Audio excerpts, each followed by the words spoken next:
Assalamualaikum warahmatullahi wabarakatuh. Bismillahirrahmanirrahim. Alhamdulillahirabbil alamin. Wassalatu wassalamu ala Rasulillah. Baiklah anandaku, minggu ini kita bertemu kembali dalam perkuliahan hukum dan hak asasi manusia. Pada pertemuan ini saya coba merangkum 3 sub pokok bahasan dalam satu kali perkuliahan, mengingat jadwal pelaksanaan UPK atau final test itu sudah mendekat. Insya Allah kita akan melaksanakan di Fakultas Hukum per tanggal 10 Januari. Oleh karena itu, saya berupaya perkuliahan ini berakhir dalam 2-3 pekan ke depannya. Insya Allah. Pada pertemuan kali ini kita akan bicara mengenai HAM sebagai hak konstitusional. Ada materi-materi HAM dalam International Covenant on Civil and Political Right atau ICCPR dari Majelis Umum Perserikatan Bangsa-Bangsa, ya. Pertama kita akan bicara tentang hak asasi manusia sebagai hak konstitusional. Jadi kita kembali ke dasar bahwa manusia itu tidak hidup dalam sebuah ruang hampa. Kata Aristoteles, ya, manusia itu adalah zoon politikon. Zoon politikon itu artinya menurut Aristoteles binatang yang berpikir atau berakal. Jadi dipersamakan dengan binatang tapi ditempatkan akal di dalam fisik manusia itu, sehingga manusia memiliki perbedaan yang signifikan dengan hewan. Manusia memiliki fungsi-fungsi sosial, ya. Banyak faktor-faktor sosial kultural yang mempengaruhi mereka dalam aktualisasi diri mereka. Fungsi sosial itu sendiri pada akhirnya merupakan bagian terpenting, ya, dalam diri manusia. Artinya manusia adalah bagian dari manusia lainnya, sehingga tidak bisa terlepas.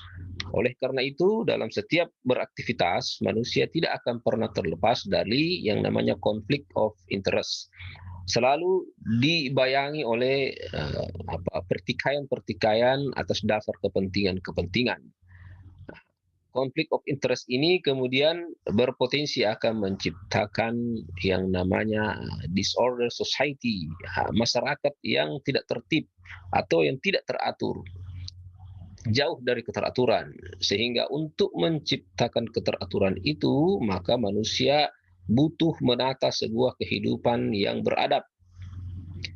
Atas dasar itu, maka muncullah keyakinan, ya, untuk memberikan simpati dan empati terhadap hak-hak fundamental dari manusia.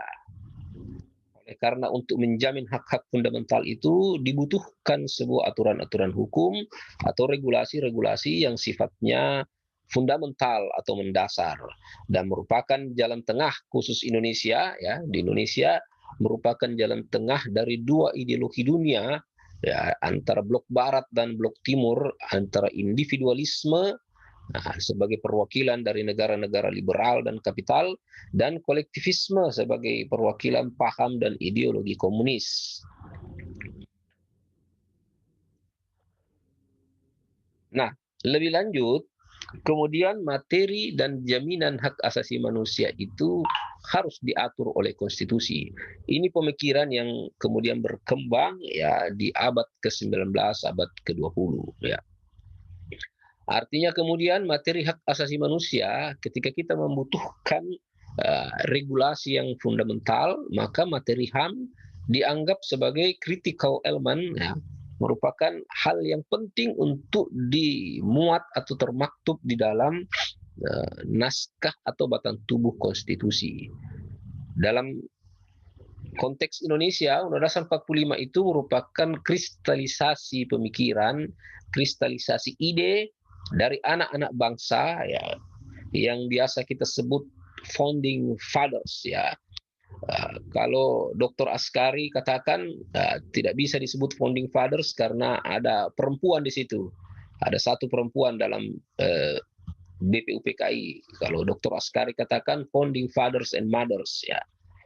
Kalau Refli Harun dia merubah menjadi founding parents ya. Jadi founding parents kita melihat bahwa hak asasi manusia merupakan bagian inheren dari demokrasi. Sehingga untuk menjalankan demokrasi dengan baik, maka kita perlu menempatkan hak-hak asasi manusia di dalam bagian konstitusi. Oleh karena itu, hak asasi manusia dianggap atau diakui secara konstitusional. Sehingga pelanggaran terhadap hak asasi manusia juga dipersamakan sebagai pelanggaran konstitusi. Termasuk juga dalam hal pemerintah atau aparat negara atau lembaga-lembaga negara dalam menjalankan atau mengeluarkan kebijakan-kebijakan publik tidak lepas atau harus selalu memperhatikan isu-isu tentang hak asasi manusia. Inilah yang kemudian disebut dengan ajaran guaranteed constitutional right. Jadi konstitusi memberikan jaminan terhadap terlindunginya hak-hak asasi manusia. Nah, ini pemikiran HAM sebagai hak konstitusional. Kemudian kita harus mempelajari sejarah lahirnya ICCPR atau International Covenant on Civil and Political Rights. Ya. Ini diawali pada bulan Desember, 10 Desember 1948 di Paris dengan dideklarasikannya Universal Declaration of Human Rights, UDHR, yang kita kenal Deklarasi Umum Hak Asasi Manusia atau DUHAM. Ya. Atas dasar lahirnya DUHAM ini tahun 1950, Majelis Umum PBB mengesahkan sebuah resolusi, sebuah rancangan resolusi tentang kebebasan sipil dan politik serta hak-hak ekonomi, sosial dan budaya. Nah, tahun 1951 kemudian Majelis Umum PBB meminta Komisi HAM PBB untuk merancang dua kovenan, Yang pertama tentang hak sipil dan politik, dan yang kedua hak ekonomi dan sosial budaya. Lalu rancangan kovenan ini dibahas tahun 1953 hingga tahun 1954. Kemudian pasal per pasal dibahas secara perinci sejak tahun 1955 hingga selesai pada 16 Desember 1966 dan lahirlah dalam bentuk ICCPR yang berlaku pada 10 tahun kemudian, bulan Maret 1976. ICCPR ini sendiri, isinya mengenai, salah satu isinya adalah mengenai pembatasan kewenangan, pembatasan kewenangan negara untuk tidak bertindak represif. Jadi ada pembatasan terhadap kewenangan-kewenangan negara yang ingin bertindak represif. Olehnya itu, di dalamnya menganut atau termaktub hak-hak yang sifatnya disebut negative right. Negative right itu adalah hak-hak atau kebebasan yang hanya dapat terpenuhi apabila peran dan kewenangan negara dibatasi. Sebaliknya, bila kewenangan intervensionis dari negara itu diberikan secara bebas, artinya negara bebas mengintervensi hak-hak tersebut, maka membuka ruang atau potensi dilanggarnya hak-hak dan kebebasan-kebebasan dasar tersebut. Klasifikasi hak-hak oleh ICCPR ini kemudian dibuat dalam dua klasifikasi. Yang pertama derogable right dan yang kedua non-derogable right. Nah, non-derogable right. Non-derogable right ini adalah hak-hak yang sifatnya absolut atau tidak boleh dikurangi walaupun dalam keadaan darurat sekalipun. Apa saja ini hak-haknya? Yakni hak untuk hidup, hak bebas dari penyiksaan, hak bebas dari perbudakan, hak bebas dari penahanan karena gagal memenuhi perjanjian hutang, hak bebas dari pemidanaan yang berlaku surut, hak sebagai subjek hukum, hak atas kebebasan berpikir, keyakinan, dan agama. Di sini ada 7 hak atas hidup, hak atas hidup bebas dari penyiksaan, bebas dari perbudakan, nah, dan seterusnya ya. Kemudian ada derogable right, ya ini hak-hak yang boleh dikurangi oleh negara. Ya. Apa saja itu? Dalam hal ini ada 3, ya. Hak atas kebebasan berkumpul secara damai, hak atas kebebasan berserikat, ya, termasuk membentuk dan menjadi anggota serikat buruh. Lalu yang ketiga adalah hak atas kebebasan menyatakan pendapat atau berekspresi, termasuk di dalamnya kebebasan mencari, menerima, dan memberikan informasi dan segala macam gagasan tanpa memperhatikan batas, baik tulisan, baik lisan maupun tulisan, ya. Non derogable right ini atau hak-hak ini walaupun diberikan kewenangan kepada negara untuk membatasi atau dikurangi, namun pembatasan atau pengurangan terhadap hak-hak ini hanya bisa dilakukan dalam keadaan emergensi, dalam keadaan yang betul-betul darurat ya oleh negara ya. Tidak bisa dilakukan dalam keadaan normal. Pernah ada yang bertanya salah satu mahasiswa tentang ya pidana mati. Apakah pidana mati itu bertentangan dengan HAM? Jadi ini penjelasan ICCPR tentang pidana mati ya. Pasal 6 ayat 1 ICCPR itu disebut every human being has the inherent right to life. Ya. This right shall be protected by law. Ya, no one shall be arbitrarily deprived of his life ya. Jadi kata pasal ini ya kata ICCPR tentang hukuman mati ya, kita perlu garis bawahi di sini ya, arbitrarily deprived ya. Jadi pertama pasal 6 ini mengemukakan bahwa every human being has the inherent right to life ya. Jadi hak untuk hidup itu inherent, melekat pada diri manusia, setiap manusia ya. Kemudian this right shall be protected by law. Ada jaminan bahwa hak itu, hak untuk hidup ini harus dilindungi oleh hukum. Ya. Kemudian no shall be arbitrarily deprived of his life. Jadi tidak ada seorang pun yang bisa diambil atau dirampas hak hidupnya secara sewenang-wenang. Di garis bawahi di sini arbitrarily deprived. Ya, bahwa dirampas secara sewenang-wenang. Jadi hak untuk hidup itu ya tidak bisa diambil atau dibatasi secara sewenang-wenang ya, garis bawahnya itu sewenang-wenang menurut pasal ini. Jadi di ayat 2-nya kemudian ICCPR tegaskan bahwa di negara-negara yang belum menghapus hukuman mati ya, hukuman mati hanya diperuntukkan bagi the most serious crime ya, hanya pada kejahatan-kejahatan yang serius ya. Itu pun hanya bisa dilakukan hanya dengan melalui final judgment of court. Hanya melalui sebuah putusan pengadilan yang sifatnya inkrah van Duyt, yang berkekuatan hukum tetap yang sudah final ya. Ya. Bahkan dalam hukuman mati upaya hukum peninjauan kembali itu bisa menunda ya, bisa menunda pelaksanaannya.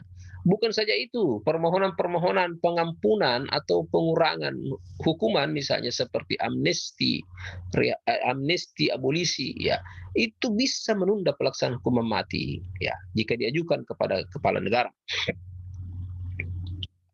Menurut ya Manfred Nowak ya, bahwa hukuman mati menurut ICCPR itu tidak absolut. Jadi perampasan hidup secara sewenang-wenang inilah yang dianggap melanggar. Jika perampasan hak untuk hidup itu dilakukan secara sewenang-wenang. Nah, jadi syarat kedua kata Nowak, ya hukuman mati harus diatur oleh hukum nasional. Ya. Kata Nowak, frasa secara sewenang-wenang atau arbitrarily deprived itu dimaknai ya apabila perampasan hak untuk hidup itu mengandung ketidaksahan atau unlawfulness ya, atau tidak sah secara hukum, diambil secara sewenang-wenang, atau ada tindakan unjustice di situ, tidak adil, baru dapat dikatakan perampasan hak untuk hidup itu dilakukan secara sewenang-wenang ya. Dewasa ini kita melihat ya bagaimana polisi ya, menembak mati 6 orang ya anggota dari Front Pembela Islam yang mengawal Habib Rizik Syihab. Nah, Beberapa pakar di media sudah berpendapat ini bisa saja ya disebut sebagai extrajudicial killing ya. Artinya pembunuhan ya di luar jalur hukum tanpa putusan pengadilan orang dibunuh ya. Ini jika kita merujuk dan perlu pendalaman sebenarnya untuk ini, kita bisa mengarahkannya pada pelanggaran hak untuk hidup ini ya. Karena hak untuk hidup itu non derogable right ya. Jadi sebuah kejahatan yang hanya bisa uh, apa sebuah uh, sebuah perbuatan yang tidak bisa dilakukan atau tidak bisa dicabut dalam kondisi apapun ya, dalam kondisi apapun ya, di, dikecualikan dalam ICCPR ini pasal 6 ayat 2 hanya diperuntukkan pada only for serious crime ya, hanya kejahatan-kejahatan yang sifatnya serius. Nah, tidak tepat ketika penembakan itu dilakukan secara membabi buta ya, tanpa ada alasan-alasan yang jelas. Perlu teman-teman ketahui bahwa aparat kepolisian untuk melakukan penembakan ya hingga merenggut nyawa itu membutuhkan prosedur yang ketat ya. Tidak langsung seperti itu. Jadi aparat kepolisian itu dianggap inherent dalam dirinya sebagai apa? Sebagai memanifestasikan norma hukum ya. Jadi begini, ketika seorang aparat berada di tengah-tengah masyarakat ya, maka masyarakat dianggap akan mematuhi aturan hukum dengan melihat seorang polisi berseragam lengkap misalnya, atau dengan polisi dengan atribut-atribut kepolisiannya. Masyarakat atau rakyat akan dianggap memiliki ketaatan hukum yang tinggi dengan menghormati atribut-atribut itu. Sehingga polisi harus berpendirian awal bahwa ketika dia datang dengan atribut lengkap, maka fungsi pengayomannya itu akan lebih dikedepankan. Artinya tidak langsung represif seorang polisi itu, tidak langsung menyerang, tidak langsung mengangkat senjata, tidak langsung melakukan tindakan-tindakan represif ya. Namun dalam atribut-atribut kenegaraannya itu melekat atau memanifestasikan norma-norma hukum sehingga rakyat dianggap taat. Pada saat rakyat tidak taat atau tetap melakukan pelanggaran, maka polisi berhak ya berkewenangan untuk melakukan tindakan-tindakan ya. Misalnya menegur ya, tegur awal. Kalau tidak mendengar, baru langkah-langkah represif mulai diambil ya. Dimulai dengan tembakan peringatan misalnya. Kemudian berikutnya kalau menghadapi massa maka peluru karet atau peluru hampa ya yang tidak membunuh, hanya mencederai dengan luka kecil, sifatnya tidak membunuh. Baru kemudian di level terakhir baru mereka bisa melakukan tindakan represif berupa penembakan yang bisa mengakibatkan kematian. Nah, langkah-langkah ini yang harus diambil oleh aparat kepolisian sebelum sampai pada tahapan menembak mati seseorang. Oleh sebab itu wajar jika beberapa kalangan ya beranggapan ini bisa dianggap sebagai pelanggaran hak asasi manusia berupa extrajudicial killing ya. Nah ini pembedaan ya, kita membagi dua antara natural right dan positive right. Jadi teman-teman sudah harus bisa membedakan secara tegas mana hak asasi yang mana hak hukum ya. Jadi hak asasi itu ya hak-hak yang sifatnya kodrati. Ya, natural right itu hak asasi. Ya, melekat pada diri manusia, bersifat universal, langgeng, tidak ada ujungnya. Oleh karena itu harus dilindungi, dihormati, dipertahankan dan tidak boleh diabaikan dan dikurangi dan tidak boleh dirampas oleh siapapun ya. Sementara positive right ya atau hak hukum ya, itu di dalamnya bisa termaktub hak asasi, bisa juga hak-hak yang bukan asasi ya, hak-hak yang dimiliki manusia menurut aturan hukum positif yang dibuat dari proses pembentukan hukum oleh masyarakat itu sendiri baik secara nasional maupun internasional. Ya, jadi bisa jadi ada hak-hak asasi yang direkrut masuk ke dalam norma-norma hukum positif. Akan tetapi di dalam hukum positif juga ada hak-hak yang direkayasa oleh negara. Artinya hak-hak itu tidak melekat pada diri manusia, akan tetapi dibuat dan dibentuk berdasarkan peraturan hukum. Misalnya hak-hak untuk memiliki properti, ya, hak untuk memiliki rumah, tanah, punya tanah, atau hak-hak atas fasilitas umum setelah kita membayar kewajiban-kewajiban berupa pajak dan retribusi, maka kita berhak menikmati fasilitas umum. Hak-hak seperti ini merupakan hak yang tidak melekat pada diri manusia, akan tetapi lahir karena hasil rekayasa hukum, ya, karena hukum membentuknya.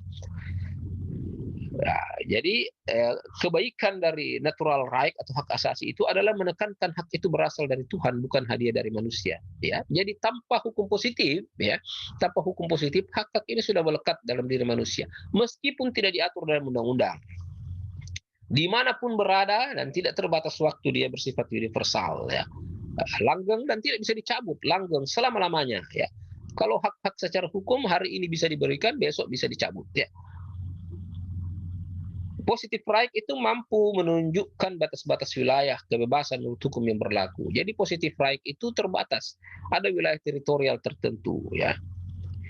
Jadi dia tidak berlaku di setiap negara. Ya. Kalau di Indonesia bisa memiliki hak milik, ya, hak properti tanpa dibatasi, kalau Anda di negara-negara komunis mungkin akan dibatasi, ya. Kemudian lebih luas cakupannya, ya, positif right, karena tidak hanya hak-hak alamiah, tidak hanya merekrut hak-hak asasi, tapi juga membentuk hak-hak baru yang melekat pada diri manusia. Mampu menggambarkan hubungan antara hukum dan HAM, terutama dalam tataran implementasi, dan hubungan antara manusia yang satu dengan manusia lainnya. Nah, kemudian pemisahannya, ada kelemahannya, bahwa hak asasi bersifat absolut. Bila dikurangi, manusia kehilangan martabatnya sebagai manusia. Ukuran martabat adalah ukuran ekonomi, jadi sulit terukur. Jadi hak asasi ini tidak bisa dikurangi, karena kalau dikurangi maka dia menghilangkan martabat manusia, hakikat kemanusiaannya menjadi tidak berarti, ya. Dalam bahasa yang berbeda disebut inherent dignity, ya. Ya, jadi hakikat kemanusiaan menjadi tidak berarti. Jadi seolah-olah dia tidak bisa hidup normal sebagai manusia yang alamiah, ya. Sementara definisi dari atau ukuran parameter dari hakikat martabat manusia itu yang sulit untuk dicari, ya. Sehingga batasan-batasan itu dalam perkembangan peradaban atau perkembangan pembangunan hukum akan terus dicari ukuran pastinya atau ukuran yang paling mendekati kebenaran, ya. Kelemahan dari hukum positif ini adalah hukum bisa dijadikan sebagai alat bagi penguasa, berbeda dengan natural right karena melekat pada diri manusia, ya. Penguasa tidak bisa membatasi itu. Ini aliran-aliran dan paham, ya, yang mempengaruhi penegakan HAM, ya. Ada individualisme atau pada negara-negara liberal, ada kolektivisme pada negara-negara komunis, dan kita di Indonesia, ya, tidak menganut kedua paham ideologi ini, akan tetapi membentuk sebuah paham baru yang kata Mahfud MD, kita menganut paham prismatik. Prismatik itu mengambil yang positif, membuang yang negatif, ya.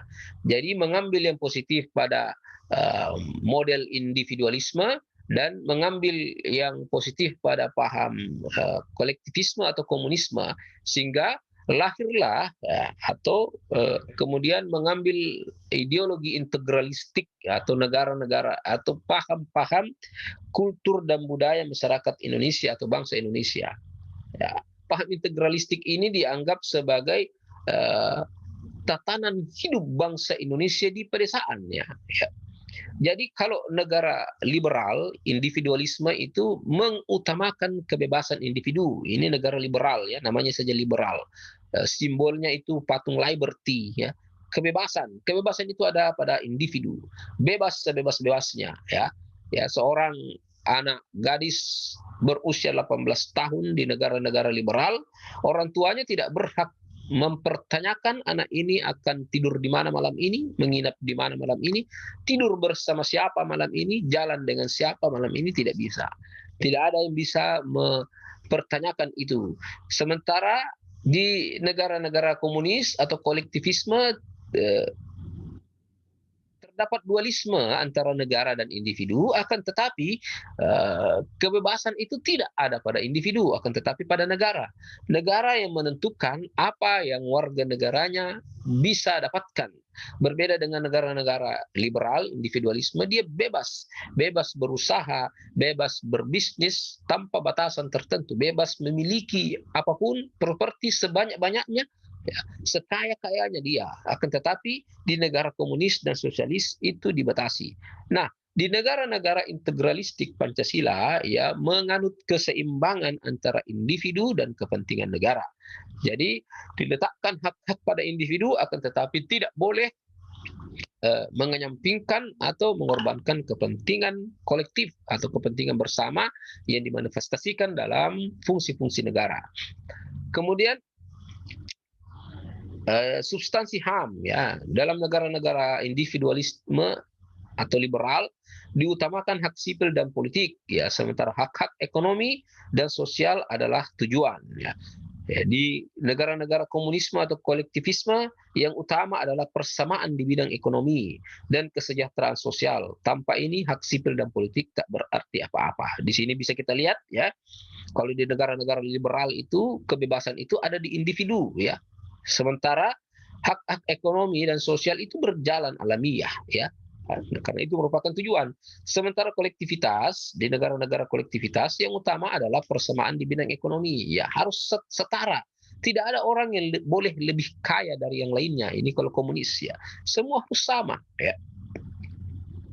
Kemudian di negara integralistik di Indonesia yang Pancasilais, semua aspek kehidupan manusia ada hak asasi dan juga kewajiban asasi serta hak-hak kolektif. Jadi di samping hak-hak asasi ada kewajiban-kewajiban asasi untuk melindungi hak asasi orang lain, serta ada hak-hak kolektif yang harus dilindungi, yang harus ditaati. Jadi tidak bisa terlalu individualistik ya. Fungsi negara dalam negara-negara liberal, fungsi negara itu status pasif ya. Negara hanya menyelenggarakan keamanan dan ketertiban ya. Sementara status individu aktif ya, karena fungsi kesejahteraan adalah urusan individu. Sementara dalam negara-negara komunis, status negara itu aktif ya dalam menyelenggarakan kesejahteraan rakyat. Status individu adalah pasif ya. Individu itu hanya menerima peraturan ya, hanya menaati peraturan dari negara ya. Sementara di negara-negara integralistik Pancasila itu menyelenggarakan ketertiban dan kesejahteraan rakyat. Jadi mengatur ketertiban juga mensejahterakan rakyat ya, visinya ya. Nah, ini post test ya, teman-teman. Kita sampai di akhir slide. Jadi akhir video ini saya ingin memberikan pertanyaan kepada teman-teman. Yang pertama adalah di menit dan detik berapa saya menjelaskan tentang International Covenant on Civil and Political Right ya. Kemudian yang kedua di menit dan detik keberapa saya menjelaskan tentang hukuman mati, the penalty of death ya. Kemudian pertanyaan ketiga ya, bagaimana batasan pemberlakuan hukuman mati berdasarkan pasal 6 International Covenant on Civil and Political Right atau ICCPR. Anda menjawab pada komen pada akun YouTube yang akan saya share pada kalam ya. Oke, demikian pertemuan kita pada siang hari ini. Terima kasih. Assalamualaikum warahmatullahi wabarakatuh.